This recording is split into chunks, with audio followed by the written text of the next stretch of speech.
Judas 12, del 12 al 16. Vamos a tratar en esta mañana. Seguidamente aquí hay 5 ejemplos. Lo que vamos a ver a continuación son 5 figuras del lenguaje.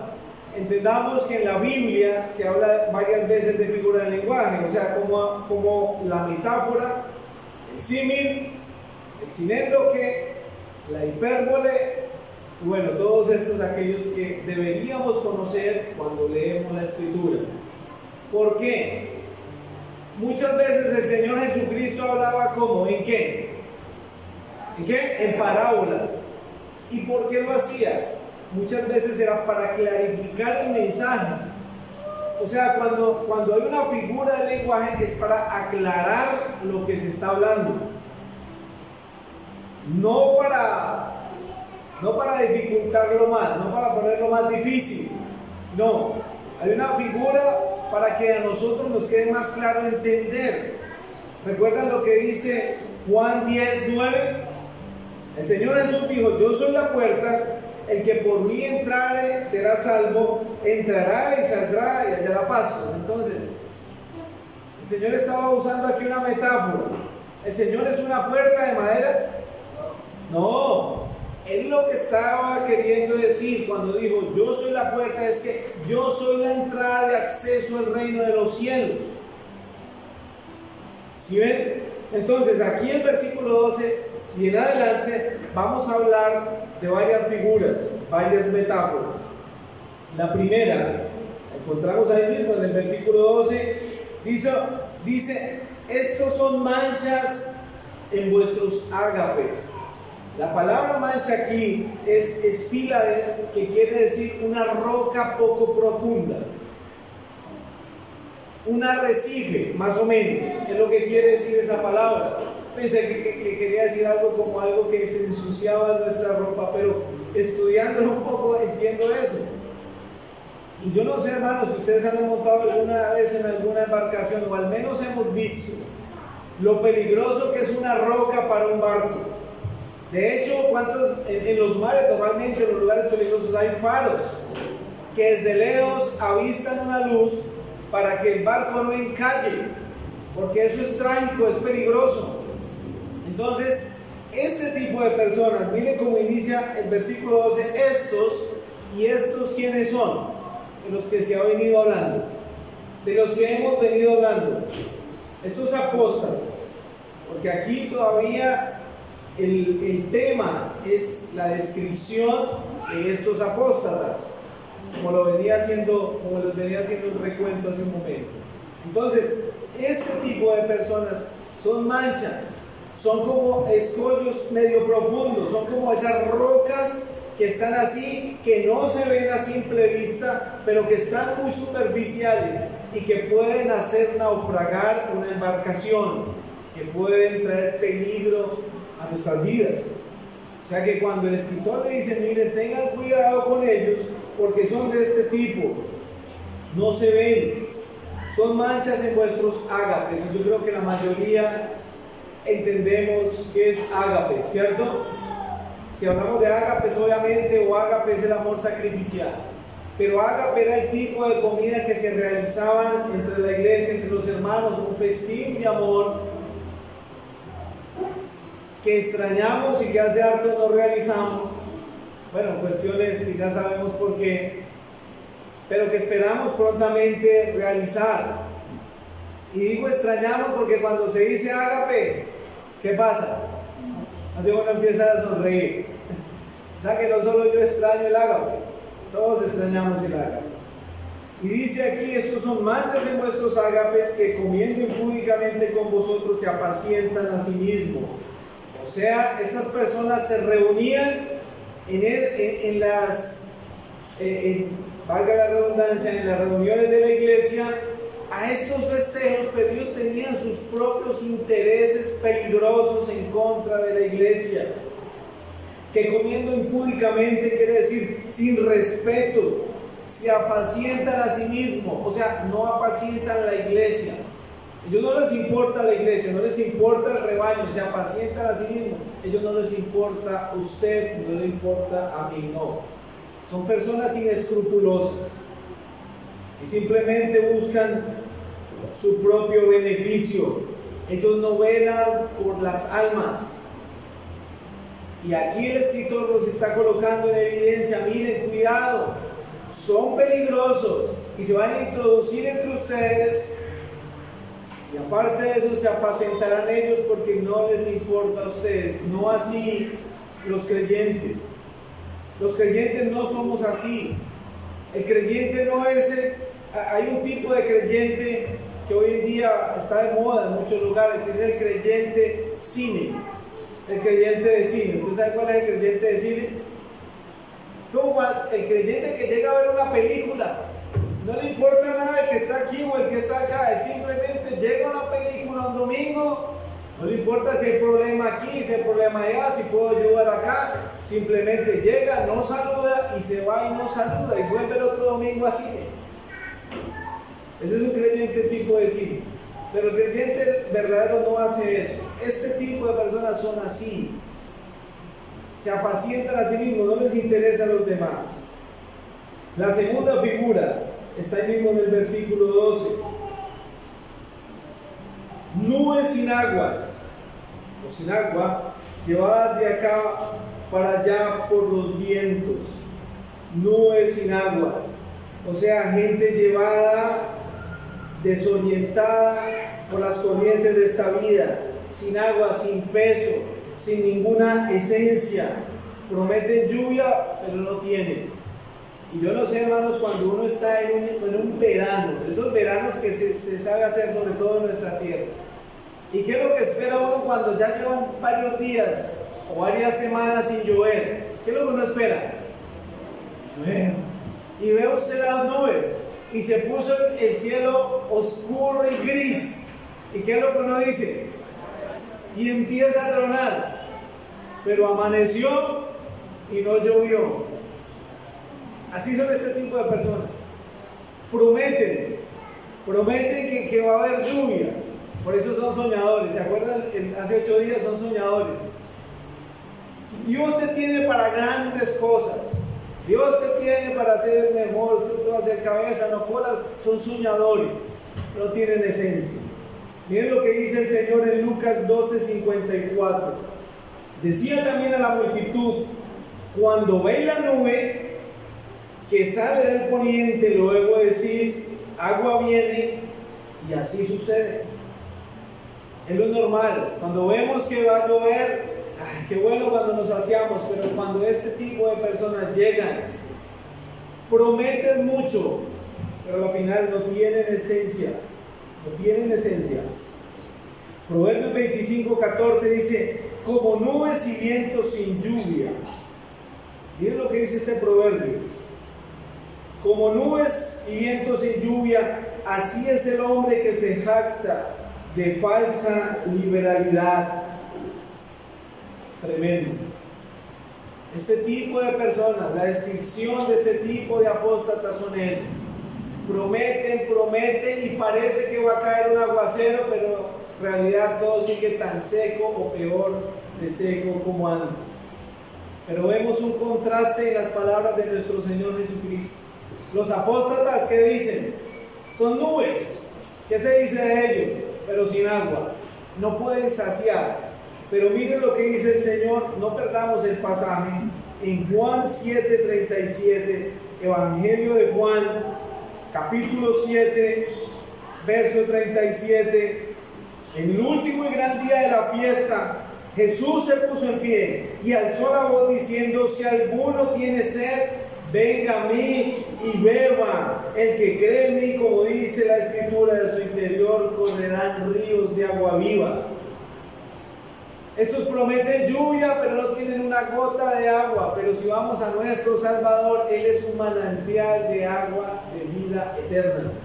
¿Y por qué lo dice? Miren lo que dice el versículo 39. Esto dijo del Espíritu que había de recibir los que creyesen en Él, pues aún no había venido el Espíritu Santo, porque Jesús no había sido glorificado. Entonces, ¿por qué razón estas personas no pueden dar esa agua? Nuevamente volvamos a Judas, Veamos la parte final del verso 19. Dice: estos son los sensuales que no tienen al Espíritu. Por esta razón, mis hermanos, no pueden dar agua porque no tienen al Espíritu. Sencillamente por eso. La tercera figura encontramos ahí mismo en el versículo 12. Nuevamente regresemos a Judas 12. Árboles otoñales sin fruto, dos veces muertos y desarraigados. Cuando viene la época de otoño, ¿qué es lo normal o qué es lo que comúnmente se ve en los árboles? ¿Qué empieza a suceder? Las hojas se caen. Ese árbol bonito, bueno, empieza a dar unos colores muy bonitos, pero empieza a poner como muy pálido, como triste, lánguido, y después, si lo miramos, es lo que se llama por aquí un chamizo. No tiene hojas, o sea que no da sombra. No tiene fruto, o sea que no da alimento. Y el árbol muere dos veces, cuando se seca y cuando se arranca. Por eso aquí dice: dos veces muerto y desarraigado. Así es este tipo de personas.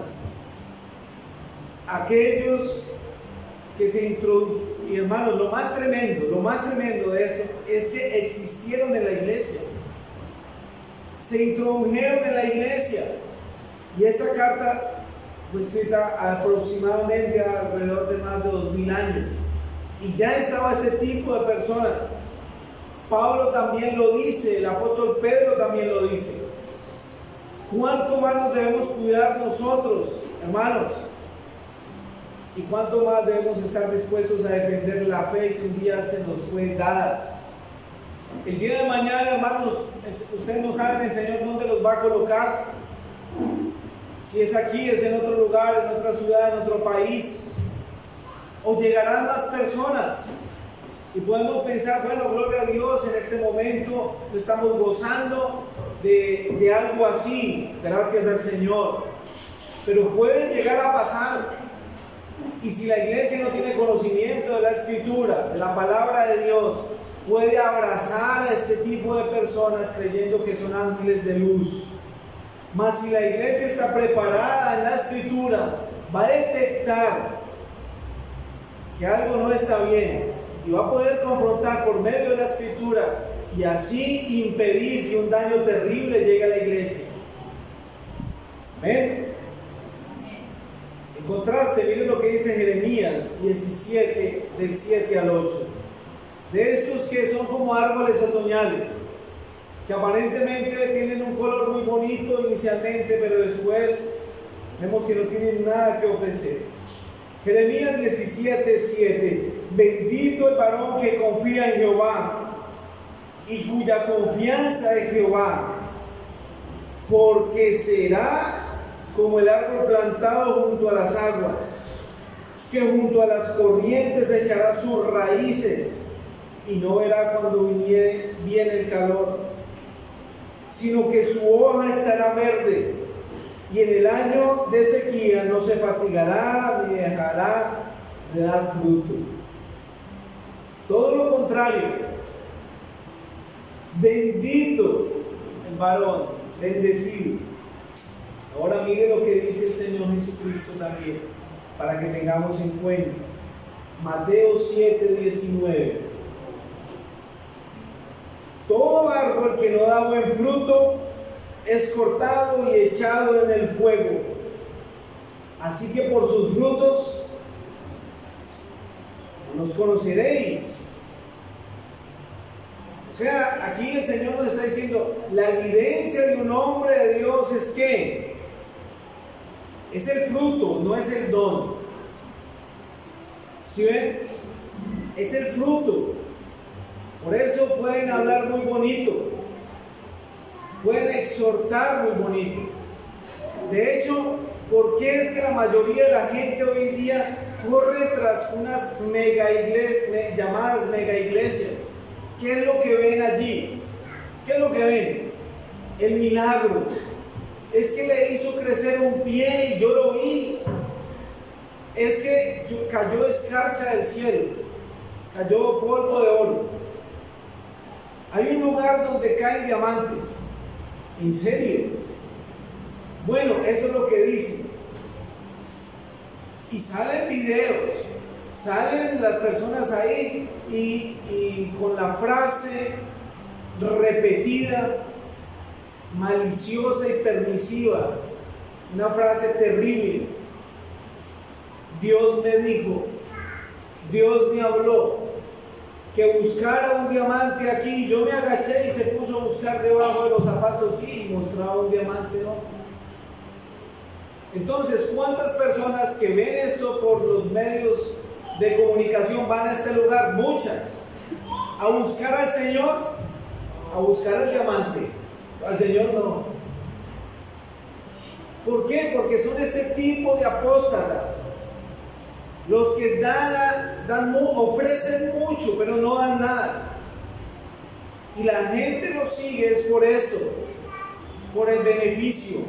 Y el Señor nos dice aquí, por su fruto lo conoceré. A ellos no les importa cómo es la vida de ese hombre, si es íntegro, si es moral, cómo es su vida personal, cómo es su vida conocer. No, ellos no van a escuchar eso. Ellos van a escuchar el milagro, por eso va a haber el milagro. Por esta razón es que se llena tanto estos lugares. Tristemente muchos se van a perder por esto, hermano.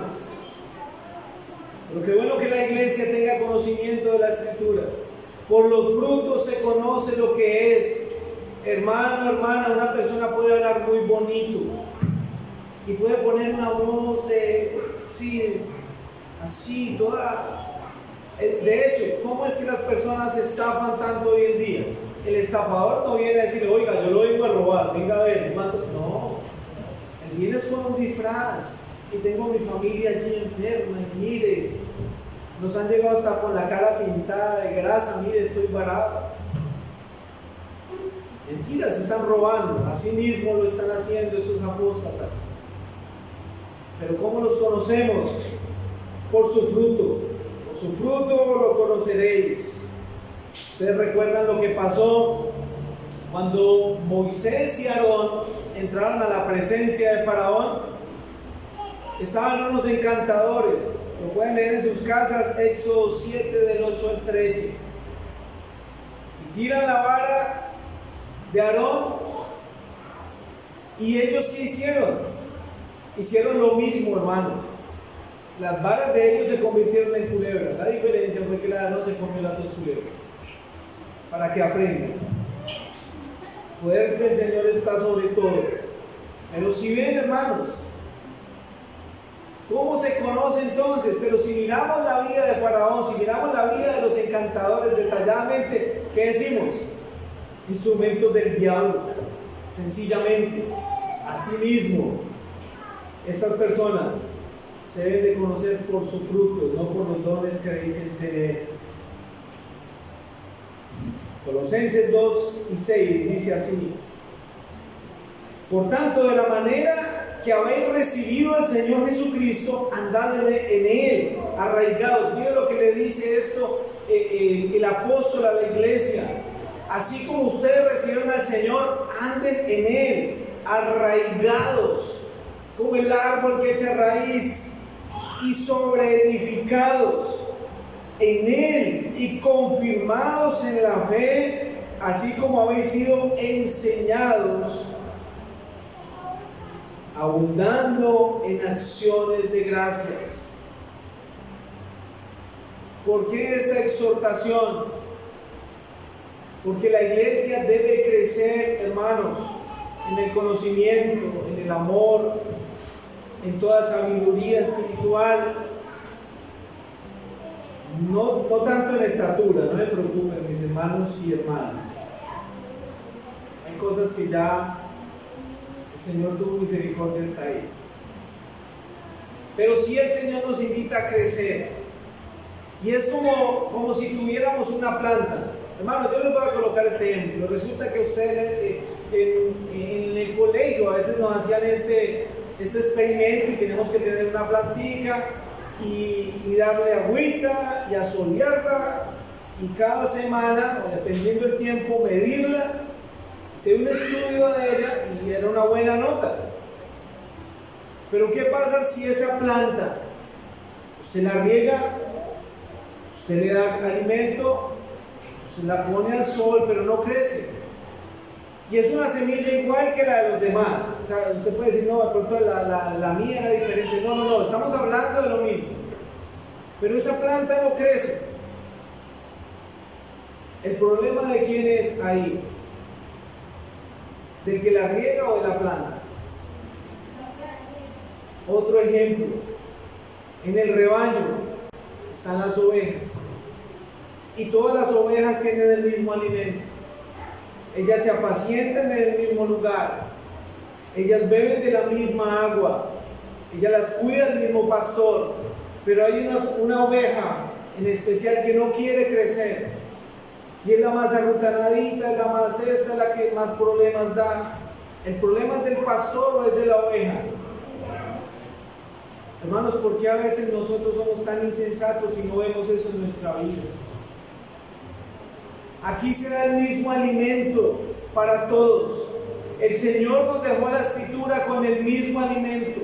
Podemos ir a Él en oración. Podemos reunirnos y animarnos unos a otros. Pero si usted no está creciendo, mi hermano y hermana, entienda, puede ser un problema suyo.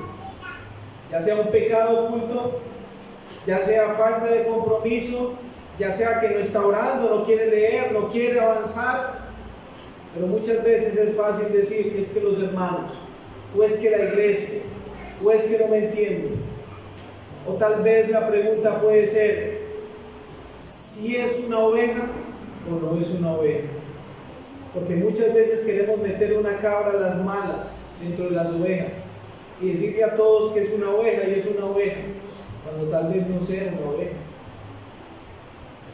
Si metemos a un lobo en una jaula para que deje de comer ovejas, cuando usted lo suelte, él se volvió una oveja, él sigue siendo un lobo porque no ha cambiado su naturaleza. Así mismo pasa con el ser humano. El ser humano, si no va a Cristo, no va a cambiar su naturaleza.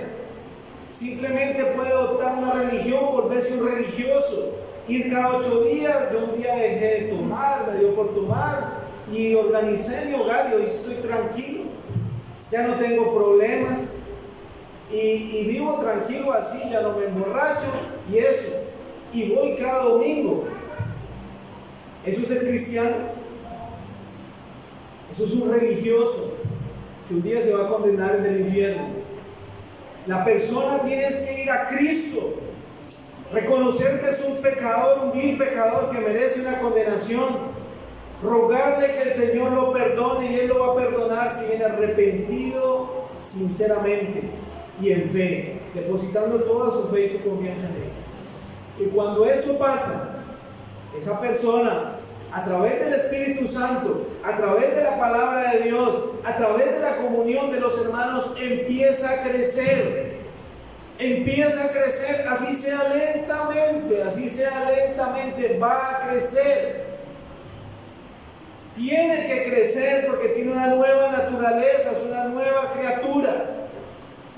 Pero hermanos, examinen sus vidas cada día. Muchas veces es que la ovejita, hay que empezar con la ovejita. ¿Qué hacía el pastor con la oveja? Le partía una pata y después la curaba para que andara detrás de él. Eso es lo que hacía el pastor, porque la amaba. No acolitaba el pecado de esa llamada oveja, jamás. Arraigados y sobreedificados en la fe. Obviamente una apóstata de esto, no voy a hablar de esto, porque cuando se habla de pecado no es muy atractivo, ¿cierto? Más bien me voy porque ese hermano no hace sino dar madera y eso me aburre. Yo quiero escuchar que me va a ir bien en la vida, yo quiero salir desmotivado. Yo voy a tener nuevos planes, nuevas metas, nuevos proyectos. Eso es lo que quiero escuchar. Pero no es lo que dice la Escritura. La cuarta figura, fieras ondas del mar, que espuman nuevamente allí en Judas. Versículo 13 ya, fieras ondas del mar que espuman su propia vergüenza. La conducta de las ondas impetuosas y obscena de estos malvados es comparada con las furiosas olas del mar que arrojan en las costas impureza y fango. O sea, cuando se habla aquí, fieras ondas del mar que espuman su propia vergüenza, no sé, hermanos, si ustedes alguna vez han visto el mar cuando ha habido una tormenta, cuando llueve en el mar. Normalmente uno, si va al mar, uno quiere que esté todo soleado y bonito porque de verdad es lo mejor. Pero si usted alguna vez lo coge una tormenta allá, o al otro día va a ir a la playa y resultó que cayó una tormenta, lo que va a ver en la costa no es muy bonito. ¿Por qué? Porque el mar arroja toda la basura a la playa. Entonces ahí usted va a encontrar árboles, matas, de todo horrible, o sea, ensuciada todo el fango, todo el lodo, basura que uno ni se imagina que exista y la va a encontrar. Y aquí el escritor compara a este tipo de personas como aquellos, fieras ondas de mar que realmente hacen un alarde como de grandeza, pero a la final se deja ver su lodo, su fango, sus impurezas.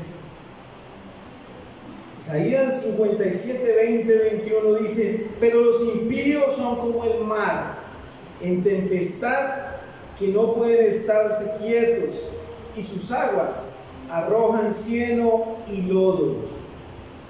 Verso 21: no hay paz, dijo mi Dios, para con los impíos. Este tipo de personas son así. Se aparentan que tienen algo para dar, pero mentiras. Lo que hay tras de ellos es vergüenza. La quinta metáfora: estrellas errantes. Nuevamente el versículo 3: estrellas errantes para las cuales está reservada eternamente la oscuridad de las tinieblas. Estrellas errantes, como estrellas que nosotros conocemos, parecidas como estrellas fugaces. De hecho, las estrellas normalmente ellas mantienen su órbita. En tiempos anteriores, que no había tanta tecnología, muchos barcos se guiaban ¿por qué? Las estrellas. Eran sus mapas y ellos por las estrellas tenían un curso increíble. O sea, es algo que hoy en día, bueno, hay GPS, hay muchas formas de llegar, es muy fácil, nuestros aparatos telefónicos y todo eso.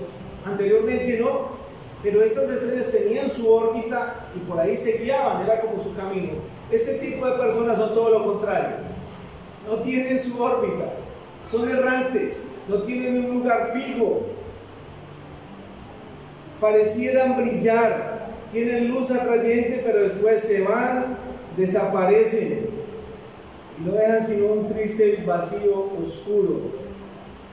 En el versículo 13, ahí mismo también se menciona el juicio para estas personas, para los cuales está reservada eternamente la oscuridad de las tinieblas.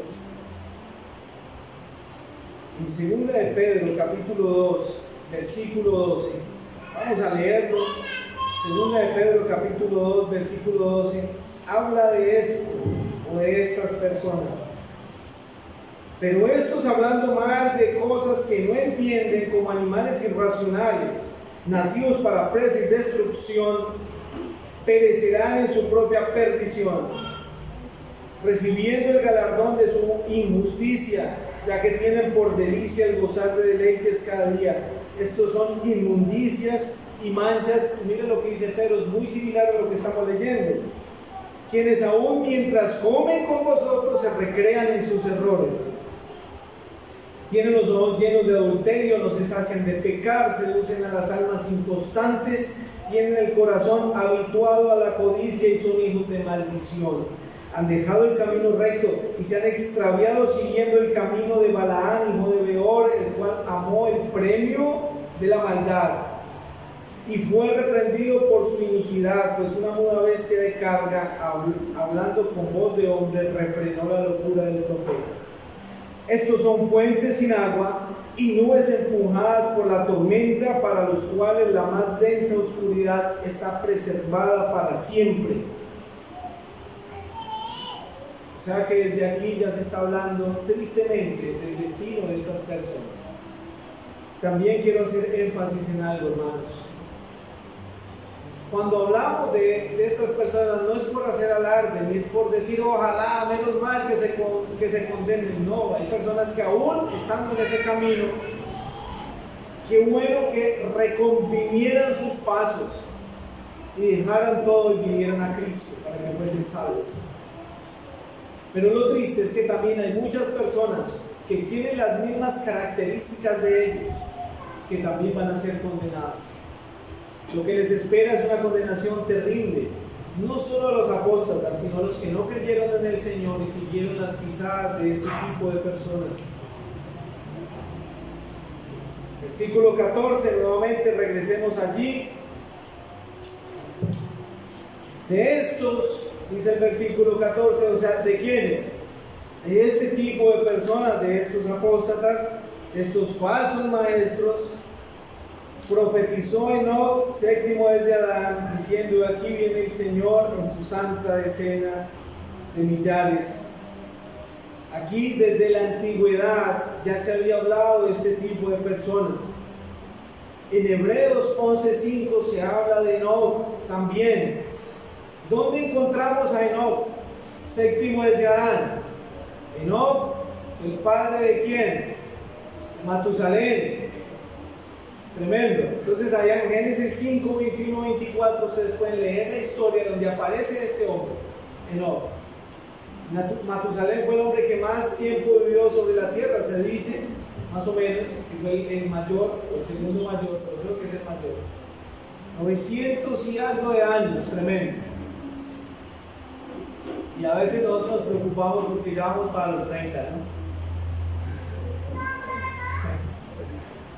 Pero no, miren, desde la antigüedad dice aquí que esto ya había profetizado y dice: vino el Señor. Y ese vino el Señor es con una certeza tal como si ya hubiera llegado.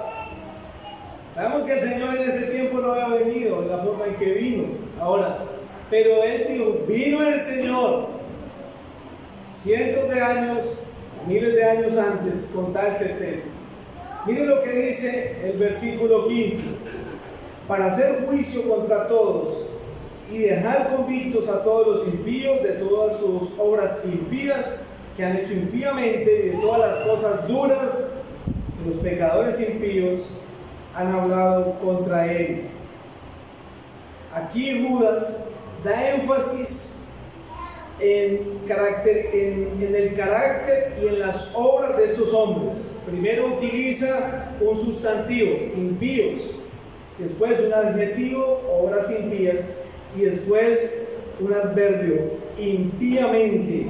Y dice el versículo: de todas las cosas duras que los pecadores han hablado impíamente, o sea, de palabras insolentes habían o van a dar juicio a estas personas.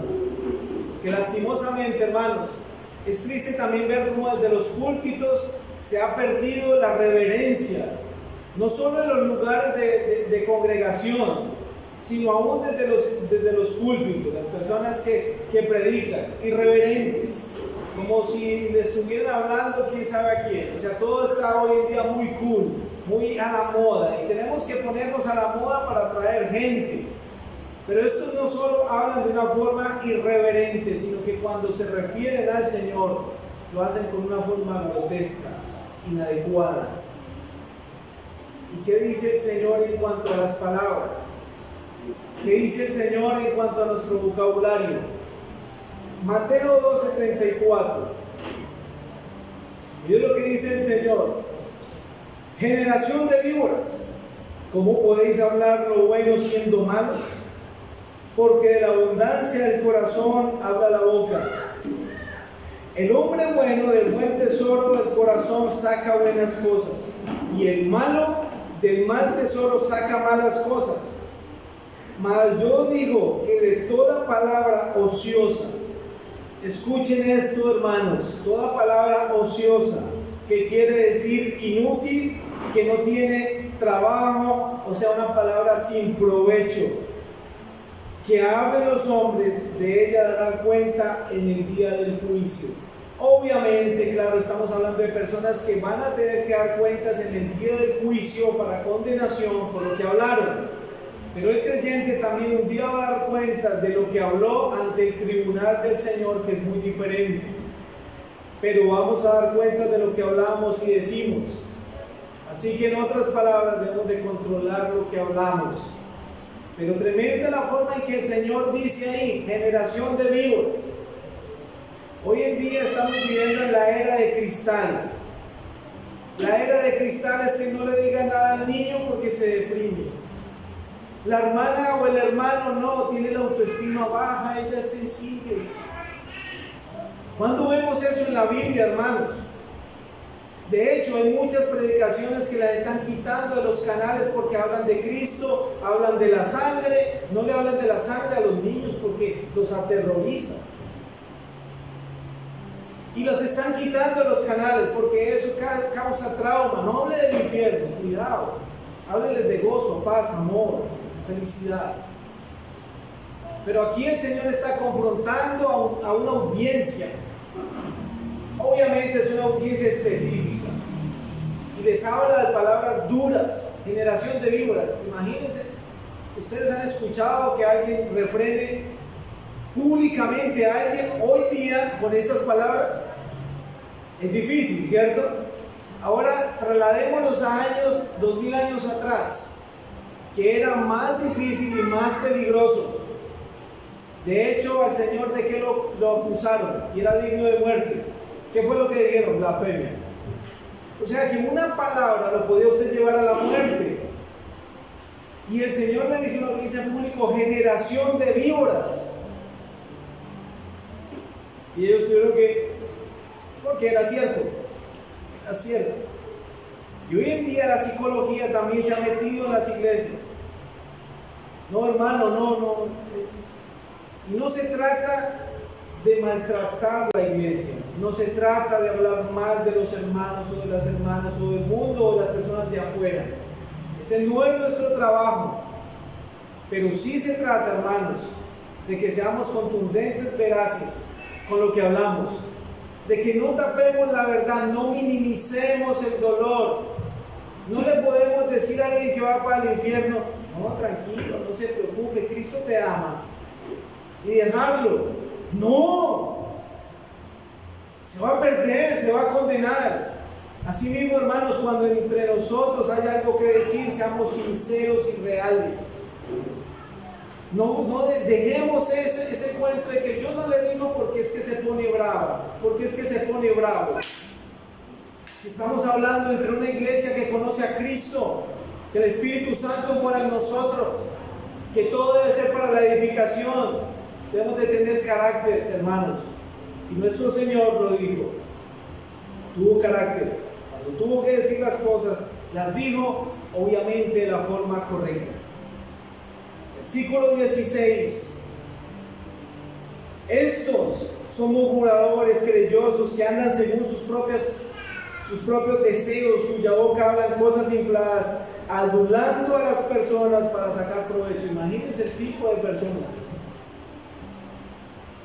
Estos, nuevamente, si ve, versículo 12, estos, versículo 14, de estos, versículo 16, estos, ¿a quién se está refiriendo? A este tipo de personas, a estos apóstoles, murmuradores, o sea, compuñadores, querellosos, que les gusta disputar, pelear, que les gusta el pleito, que andan bajo sus propios deseos inmorales, deseos pasionales, concupiscencia, cuyas bocas hablan cosas infladas, o sea que hablan con arrogancia, son engreídos, adulando para sacar provecho. Adular es como lisonjear, de esos que hablan bonito a usted, no hermano, hermana, tranquila, igual, yo también soy pecador como tú, no se preocupen, minimicen el dolor, pero lo hacen con un doble propósito, es para sacar provecho de ese hermano o de esa hermana. Esa es la función de este tipo de personas. De hecho, lastimosamente, hasta esa actitud se puede ver en la iglesia. Tranquilo, hermano, no se preocupe, tranquila, hermano. Yo también soy igual que usted, venga, cuénteme, para sacar provecho, información, o quién sabe qué más. Concluimos con este pasaje en Romanos 16, 17. Dice así, carta a los Romanos, capítulo 16, versículo 17 y 18. Mas os ruego, hermanos, que os fijéis en los que causan divisiones y tropiezos en contra de la doctrina que vosotros habéis aprendido, y que os apartéis de ellos, porque tales personas no sirven a nuestro Señor, sino a sus propios vientres, y con suaves palabras y lisonjas engañan los corazones de los ingenuos. Aquí se dice quiénes son ellos, pero también aquí se dice a quiénes engañan, a los ingenuos. Pero hermanos, yo sé que ustedes no son ingenuos. Sé que ustedes se esfuerzan, y si no, se van a esforzar, y les animo a que no sean ingenuos en la palabra, a que estudien la Escritura, a que se esfuercen en ella, para que el Señor nos guarde, que lleguen tipo de personas aquí de ese tipo y podamos detectar. Pero cuando veamos el mínimo chispazo de esto, podamos por medio de la palabra contrarrestar algo terrible para la iglesia, podamos evitar más bien algo terrible. Hermanos, les invito nuevamente, estudiemos la Escritura diligentemente, pasemos cada día estudiando la palabra. Esto se escribió hace miles de años para que los hermanos estuvieran alerta. Cuanto más nosotros hoy día, que vemos tantas cosas, ya no tan lejos, ya aún en nuestra ciudad, hermanos. De hecho, muchas de esas cosas intentaron en tiempos pasados introducirse aquí, en este lugar. El Señor nos ha guardado y nos guardará, pero necesitamos estar unidos como un solo cuerpo, estudiando la Escritura, orando unos por otros, partiendo el pan, teniendo comunión, pilar fundamental de la iglesia. La gracia del Señor nos guardará, nos llevará donde Él quiera. El Señor les bendiga, que tengan una feliz tarde.